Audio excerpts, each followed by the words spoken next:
దేవుని నామమునకు మహిమ కలుగును గాక. ప్రభువునందు ప్రియులరా, మన ప్రభువు రక్షకుడునైన క్రీస్తు యేసు పరిశుద్ధ నామములో మీ అందరికీ శుభములు. 26వ తేదీ మే మాసము 2026 సంవత్సరం. ఈరోజు ఇంకొక గొప్ప అద్భుతమైన వాగ్దానంతో దేవుని సన్నిధికి మనము నేర్చుకుందాం. ఈరోజు అద్భుతమైన ఈ సందేశము, ఇవి ఆత్మీయ సందేశాలు, అనగా ఆత్మకు అవసరమైన, మరి మనసుకి అవసరమైనవి. ఇవి రెండు మనము అర్థం చేసుకోగలిగితే ఆత్మీయ గ్రంథము, పరిశుద్ధాత్మ కుమ్మరింపు జరిగితే తప్ప పరిశుద్ధ గ్రంథాన్ని మనం అర్థం చేసుకోలేము. అయితే సబ్జెక్టు, ఒక టెక్స్ట్ బుక్ అర్థం చేసుకోవాలి అంటే అది మనసు కావాలి, మనసు పెట్టి చదవాలి. అయితే ఈ పరిశుద్ధ గ్రంథము, ఆత్మీయ సత్యాలు ఆత్మ పెట్టి చదవాలి. అటువంటి ఈరోజు వాగ్దానము, విశ్వాసము, ప్రేమ, నిరీక్షణతో ఓర్పు కలిగి ఉండుడి.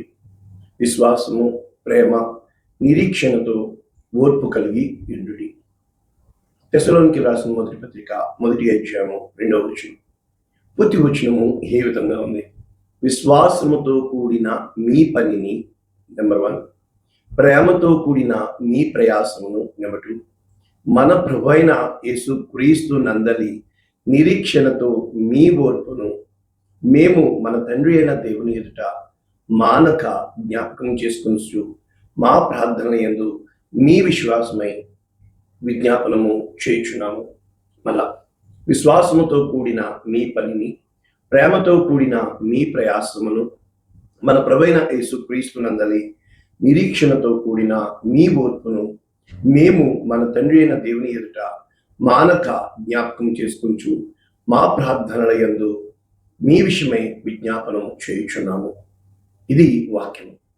కనుక ఒకసారి ఇంగ్లీష్లో ఏ భావంతో వీరు రాశారు అన్నది మనం చూస్తే, New Living Translation, 1 Thessalonians chapter 1 verses 3. ఇక్కడ రాయబడిన భావము, as we pray to our God and Father about you, మేము ప్రార్థన చేయుచుండగా మీ నిమిత్తమై మన తండ్రి అయిన దేవునికి, we think of your faithful work, మేము మీరు నమ్మకంగా చేస్తున్న ఆ పని విషయంలోను. నెంబర్ 2, యువర్ లవింగ్ డీడ్స్, మీరు ప్రేమతో చేస్తున్న ప్రతి కార్యమును. Number 3, and the enduring hope you have because of our lord Jesus Christ. Enduring hope అంటే సామర్థ్యము కలిగిన నిరీక్షణ. చూసారా? ఇది ఇంకొక ఇంగ్లీష్ స్టాండర్డ్ వెర్షన్లో స్టెడ్ ఫాస్ట్నెస్ ఆఫ్ హోప్ అంటే స్థిరమైన నిరీక్షణ. కనుక ఈ ఎలిమెంట్స్ ని స్పిరిచువల్ ఎలిమెంట్స్ అంటారు. అందుకే ఇందాక ఆత్మీయ అంటే ఈ ఆత్మకి కావలసిన గుణగణాలు, మనసుకి కావలసిన గుణగణాలు. ఎంత తేడా కదా! ఇప్పుడు ఈ ఆత్మ కార్యాలు మన జీవితంలో చూడటానికి ఇక్కడ ఎలా రాయబడుతుంది? ఫెయిత్ఫుల్ వర్క్ అంటే నమ్మకమైన మీ పనిని. అంటే అర్థం ఏంటంటే, తెలుగులో ఎలా రాశారు ఒకసారి చూద్దాం. విశ్వాసముతో కూడిన మీ పనిని. అవును, రెండు ఒకటి. అంటే ఏ పని చేసినా విశ్వాసముతో, నమ్మకంతో. అంటే నమ్మకమైన వానికి మెండైన దీవెనలు కదా. నమ్ముట నీ వలనైతే నమ్మువానికి సమస్తము సాధ్యం కదా. ఇప్పుడు ఇక్కడ మనము కన్ఫ్యూజ్ అవుతున్న విధి విధానాలు దేన్ని బట్టి అవుతున్నామనగా, పని చేస్తున్నాం, నమ్మకంగా చేయాలి, కానీ మనం పనిని జీతం కోసం చేస్తున్నాం. నెంబర్ 2, పనిని చేయాలి కనుక చేస్తున్నాం. నెంబర్ 3, పని మనం చేయకపోతే ఇంకోడైనా చేస్తాడు, కానీ మనము చేసే పనిలో నమ్మకత్వం ఉన్నప్పుడు తన పనిలో నిపుణత గలవాన్ని చూచితివా, అల్పుల ఎదుట కాదు రాజుల ఎదుట నిలబెడతాడు. నేను నా జీవితంలో నేను చూశాను, ఫస్ట్ క్లాస్ అయిన నమ్మకమైన పని వారిని దేవుడు నా దగ్గరికి తీసుకొచ్చాడు. వారి పనిలో వారు చాలా ప్రయోజకులు. ఎటువంటి డిగ్రీలు లేవు, సర్టిఫికెట్స్ లేవు, కానీ వారు ఉన్నతమైన స్థితిలో దేవుడు పెట్టాడు. ఈరోజు వాళ్ళు ఒప్పుకోకపోవచ్చు, కానీ నేను నా జీవితంలో రుచి చూసి సాక్ష్యము పలికి నా జీవితంలో జరిగిన ప్రతి కార్యము కూడా తరచి చూసినప్పుడు ఇది నమ్మకముగా జరిగింది. నెంబర్ 1 అంటే పనిలో నమ్మకత్వము మనకి. ఇంకా చెప్పాలంటే మనకు అప్పగింపబడిన పని సేవకత్వం. సేవకుడికి ఉండవలసిన లక్షణాలు పొందే జీతము కంటే దేవుడు అని పక్కన పెడితే మనము చేస్తున్న సేవ ప్రయోజనము అనే కంటే మనకి తృప్తిని మిగులుస్తుందా? అంటే గెలవాలి అనే ఆశతో కాదు, గెలవగలను అనే నమ్మకంతో స్థిరముగా మనము ఇప్పుడు ప్రయాస అంటే అర్థం ఏంటంటే ప్రేమతో కూడిన మీ ప్రయాసం. అంటే the very important and fundamental only one credit is love. అంటే నీ ప్రయాస ప్రేమ అనే ఫ్రేమ్లో ఉండాలి. అర్థం ఏంటంటే చాలాసార్లు వాక్యాన్ని మన ఫ్రేమ్లో పెట్టుకోవడానికి దేవుని ప్రణాళికను ఇష్టపడుతున్నాం, కానీ దేవుని ప్రణాళిక అనే ఫ్రేమ్లోకి మనం వెళ్ళినప్పుడు, దేవుని చిత్తము అనే సారూప్యంలోనికి మనం వెళ్ళినప్పుడు మన ప్రేమకి ఒక స్టాండర్డ్ ఉండాలి. అది దేవుని చిత్తమై ఉండాలి. దేవుని ప్రణాళికలో ఆయన ఫ్రేమ్లో మనము ఇమ్మడాలి. ఎప్పుడైతే మనము ఇమ్మడగలుగుతామో ఇక్కడ స్పష్టంగా మనం చూడగలుగుతున్నాము ప్రేమ ప్రయాస. అంటే నీ ప్రయాస నీలో ఉన్న ప్రేమని డామినేట్ చేయకూడదు. ఎంత మాత్రము కూడా ప్రేమ అన్నవంటే ఒకటే, దేవుడు ప్రేమై ఉన్నాడు అంటే దేవుని యందే నీ ప్రయాస ఉండాలి. రెండవది ప్రేమ, నా ఆజ్ఞలు గైకొనుటను బట్టియే మీరు నన్ను ప్రేమించుచున్నారని దీన్ని బట్టి. అంటే ప్రేమ ఈక్వల్ టు దేవునికి విధేయత. ఇక ఆ విధేయతలోనే నువ్వు పనిచేయాలి. నెంబర్ 3 ప్రేమ, దానికి కొన్ని క్యారెక్టరిస్టిక్స్ ఉన్నాయి. సమాధానమును కాపాడుతుంది, చెడ్డవాటిని చేయదు, అమర్యాదగా నడుచుకునదు, మరి సొంత ప్రయోజనాన్ని కోరుకునదు. ప్రేమ కార్య అభివృద్ధిని, క్షేమ అభివృద్ధిని, ప్రేమ ఎదుటివానికి మేలు చేస్తుంది తప్ప కీడు చేయదు. ఈ ప్రయాస నువ్వు పడాలి. ఇక 4 ఏమన్నాడు? ప్రభు అయిన యేసు క్రీస్తునందలి నిరీక్షణతో మీ ఓర్పును. అంటే ఇది తెలుగులో ఉంది, ఇంగ్లీష్లో చెప్పాం. యువర్ ఎండ్యూరెన్స్ ఏమంటున్నాడు? హోప్ ఆఫ్ ఎండ్యూరెన్స్, లేకపోతే హోప్ ఆఫ్ స్టెడ్ ఫాస్ట్నెస్. అంటే ఇవి రెండూ కూడా ఆ సామర్థ్యము మీలో కలిగేంత వరకు, ఆ స్థిరత్వము మీలో కలిగేంత వరకు ఎదురు చూడడాన్ని హోప్, నిరీక్షణ. ఇప్పుడు విశ్వాసము అనగా నిరీక్షింపబడు వాటి యొక్క నిజ స్వరూపం, అదృశ్యమైనవి ఉన్నవి. అంటే ప్రార్థన నీ చుట్టూ మార్చదు, నిన్ను మారుస్తుంది. అంటే నువ్వు దేవునితో మాట్లాడడం ప్రారంభించిన మరుక్షణము నువ్వు మారిపోతావు. దేవుని ద్వారా ఇద్దరు కలిసి మాట్లాడుకుంటే ఎవరో ఒకరు మారుతారు. ఖచ్చితంగా ఒకళ్ళ ప్రభావము ఇంకొకళ్ళ మీద దాన్ని ఇన్ఫ్లుయెన్స్ చేయడము అంటారు. కనుక ఇప్పుడు ఎండ్యూరెన్స్, సామర్థ్యము, తెలుగులో ఓర్పు, సహనము. అంటే ఈ సహనము నీలో రావాలి అంటే నీవు ఎంతగా, మనము చాలా విషయాలు సహించుకోలేము. కారణం ఏంటంటే మనము అనుకున్నట్లుగా ఎదుటివాడు ఆ ఫ్రేమ్లో ఫిక్స్ కావట్లేదు. కానీ ఇప్పుడు ఈ సహనము, ఈ సమాధానము, ఈ స్థిరత్వము దేవుని ఫ్రేమ్లో, దేవుని యొక్క స్టాండర్డ్కి నిన్ను సమబుద్ధిగా చేస్తుంది. ఎలాగా? కనుక దట్ ఈస్ కాల్డ్ ప్రేయర్. అంటే నిన్ను నీ విషయంలో నీ కొరకు ఆలోచించినప్పుడు ఆ ఫ్రేమ్లో ఇమ్మడమే సామర్థ్యము కలిగిన ప్రేమకు సాదృశ్యముగా ఉంది. ఇక్కడ మనం చూసినప్పుడు ప్రభునందు ప్రియులారా, మొట్టమొదటి కార్యము మనము ఫిలిప్పీయులకు రాసిన పత్రిక 1:4 మీలో సత్క్రియ ప్రారంభించిన వాడు. అంటే ఏ రోజున అయితే నువ్వు ఒక క్రియ ప్రారంభిస్తావో, ఒక పనికి పూనుకుంటావో, ఆ పని ఎప్పటి వరకు? క్రీస్తు దినము వరకు. అంటే ఆ పని నువ్వు శ్రద్ధ కలిగి ఈ పని పూర్తి చేయడానికి the day of the lord, అంటే దేవుని దినము వరకు ప్రభువు చేతి క్రింద దీన మనస్సుతో కనిపెట్టడానికి. నెంబర్ 1 విశ్వాసముతో. అంటే నీవు చేస్తున్న పని ఖచ్చితంగా ప్రభువు అన్యాయస్తుడు కాదు, ఆయన నిన్ను గ్రహిస్తున్నాడు, గుర్తిస్తున్నాడు, ఆయన నీకు బహుమానము, ప్రతిఫలం ఇస్తాడు. నెంబర్ 2 నీవు ప్రయాస దేని మూలంగా పడుతున్నావు? శారీరకంగానా, ప్రేమపూర్వకంగానా? ప్రేమతో ఏది చేసినా కూడా అది నిన్ను గురి చేయదు. అంటే నిన్ను ఒకవేళ నీవు అన్యాయం అవ్వచ్చు, కానీ న్యాయాధిపతి అయిన దేవుడు ఉన్నాడు అన్న ధైర్యము నిన్ను పురిగలుపుతూ ఉంటుంది. 2 మూడవది ఏంటి? నీ నిరీక్షణ ఓర్పును పుట్టించును. కనుక నీ గోల్ మారదు, నువ్వు మారుతూ ఉంటావు. ఎప్పుడైతే నీ గోల్ విషయంలో నువ్వు త్యాగం అయిపోవడానికి ఇష్టపడతావో నీవు అనుక్షణము కూడా గురివైపుకు నీ లక్ష్య సాధన వైపు నీవు అడుగులు వేస్తావు.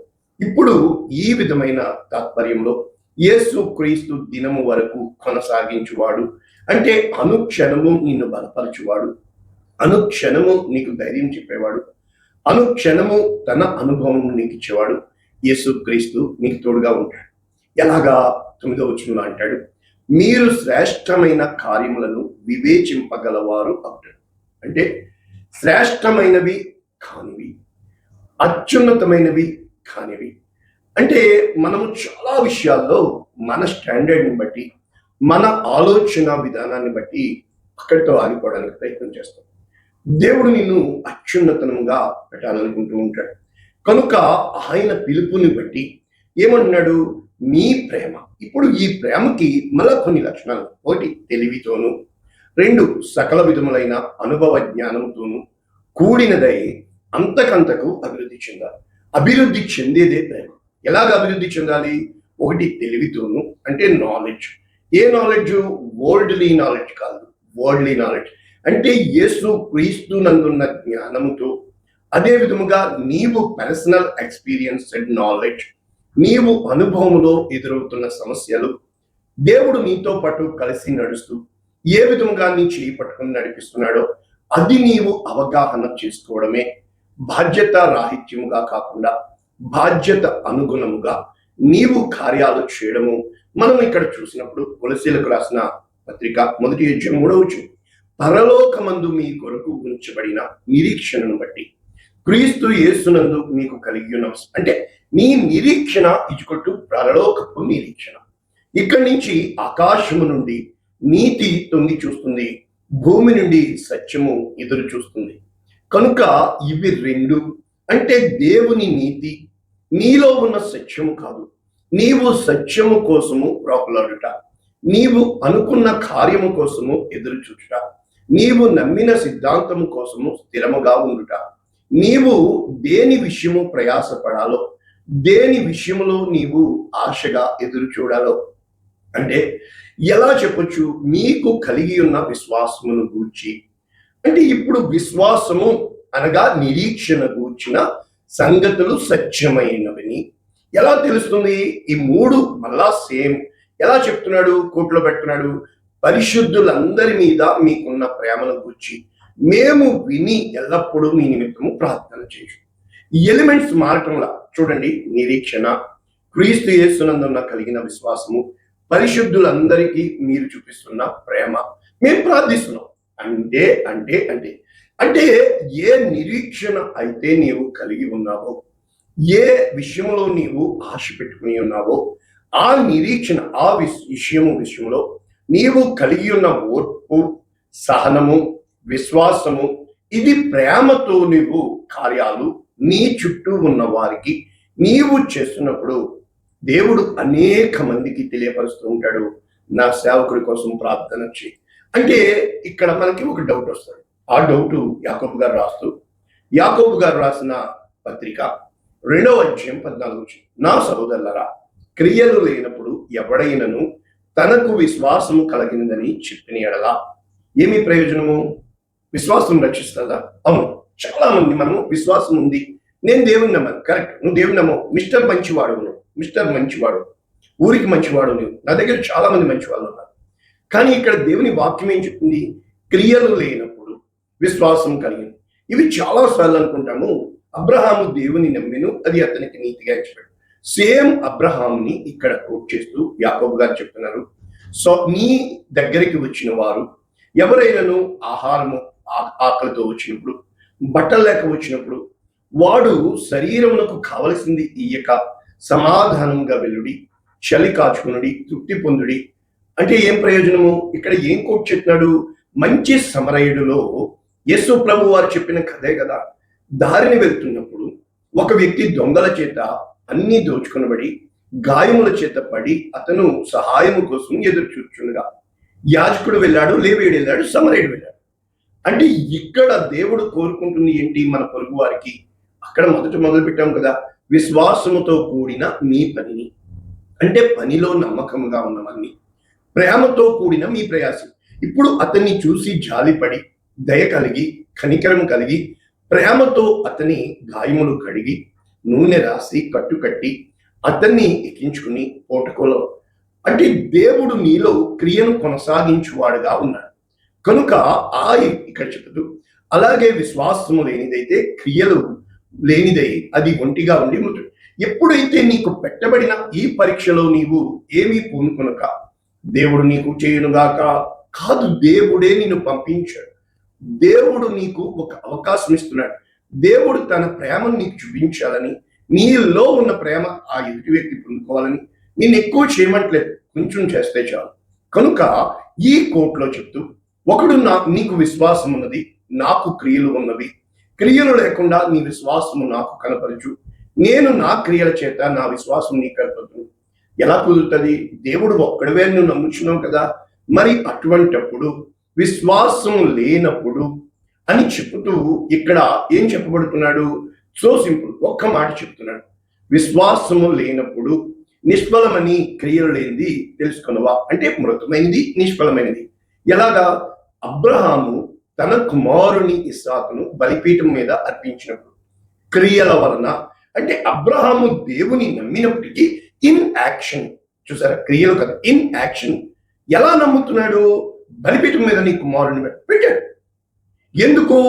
నీవు మృతులను సైతము సజీవులుగా చేస్తావు, నీవు ఇచ్చిన నీ కుమారుని నువ్వు ఎందుకు చెప్పేస్తావు, నువ్వు చంపవు, this is a testing for me అని ఎప్పుడైతే చెప్పి ఉన్నాడో విశ్వాసం అతని క్రియలతో కూడి కార్యసిద్ధి కలుగ చేయనని, క్రియల మూలముగా అతని విశ్వాసము పరిపూర్ణమైనదని గ్రహించుచున్నావా? కాబట్టి అబ్రహాము దేవుని నమ్మెను, అది అతనికి నీతిగా ఎంచబడిను, లేఖనము నెరవేర్చబడిను, మరియు దేవుని స్నేహితుడు. అంటే దేవుని స్నేహితుడు ఎటువంటి దాపరికము లేకుండా. కనుక ముగించుకుంటే మీరు చేసిన కార్యములు పరిశుద్ధులకు ఉపచారము చేసి ఇంకనూ ఉపచారము చేయుచుండుట చేత తన నామమును బట్టి చూపిన ప్రేమకు మరుచుటకు దేవుడు అన్యాయస్తుడు కాదు. ఇప్పుడు దేవుడు అన్యాయస్తుడు కాదు. దేనికి? మీరు ఎదుటి వారికి చూపిస్తున్న ప్రేమను, నెంబర్ 1, వారికి చేస్తున్న పరిచర్యను, నెంబర్ 2, ముఖ్యంగా ఒకటి, ఇది ఏ ఎసెన్స్ తో? విశ్వాసముతో. కనుక నిరీక్షణ ఎవరు?